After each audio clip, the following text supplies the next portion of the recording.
Rudi ও তার মায়ের গোপন চক্রান্ত হাতে নাতে ধরে শেষ মুহূর্তে প্রমাণ দিয়ে মাকে নির্দোষ প্রমাণ করলো সোনা। হ্যাঁ বন্ধুরা, আমরা এমনটাই দেখতে পাবো অনুরাগের ছোঁয়া ধারাবাহিকের আগামী পর্বগুলোতে। সোনা রুডির মিথ্যে নাটক বুঝতে না পেরে মাকে ভুল বোঝে, মায়ের বিরুদ্ধে কোর্টে সাক্ষী দেওয়ার জন্য উঠে পড়ে লাগে। আর সেই সুযোগে রুডির মা কুন্তলা সেনগুপ্ত বাড়িতে হাজির হয়ে সোনাকে ভুলভাল বুঝিয়ে কোর্টে নিয়ে যায় দীপার বিরুদ্ধে সাক্ষী দেওয়ার জন্য। অপরদিকে দীপাকেও কোর্টে নিয়ে যাওয়া হয়, কোর্টের মামলা শুরু হয়ে যায়, কিন্তু কোনো উপযুক্ত প্রমাণ না থাকায় মামলার শুনানি হয় না। পরদিন আবারও কোর্টে ডাক পড়ে, আর রুডির মা রুডির কাছে গিয়ে চক্রান্ত করতে থাকে। সোনাও যায় হসপিটালে রুডিকে দেখতে। এরপর রুডি তার মাকে বলছে, মা ওই সোনাটা না বড্ড বোকা, ওকে ব্যবহার করে আমরা গোটা সেনগুপ্ত পরিবারকে পথে বসাবো, আর সোনার জীবনটা আমরা নরক করে দেব, তবেই না আমার দাদু কুমারের যোগ্য নাতি হব আমি। আর সোনা আড়াল থেকে এ সমস্ত কথা শুনে চমকে ওঠে।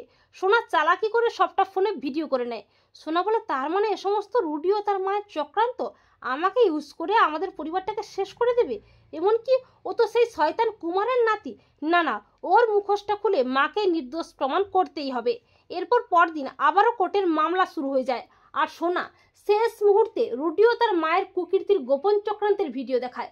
সোনা বলে, আমার মা নির্দোষ, সবটাই রুডির নাটক, আর আমি ওর মিথ্যে নাটকটা বুঝতে না পেরে মাকে ভুল বুঝেছিলাম, তবে ওর আসল চেহারাটা আমি জেনে গেছি, রুডি একটা আস্ত শয়তান। এরপর সোনার বয়ান ও প্রমাণের ভিত্তিতে রুডিকেও তার মাকে অ্যারেস্ট করা হয়, দীপা নির্দোষ প্রমাণিত হয়। তো বন্ধুরা, তোমরা এটাই চাও তো যে রুডিও তার মায়ের গোপন চক্রান্ত হাতে নাতে ধরে শেষ মুহূর্তে প্রমাণ দিয়ে যেন মাকে নির্দোষ প্রমাণ করে সোনা? কমেন্ট করে এক্ষুনি জানিয়ে দাও তোমাদের মতামতটি।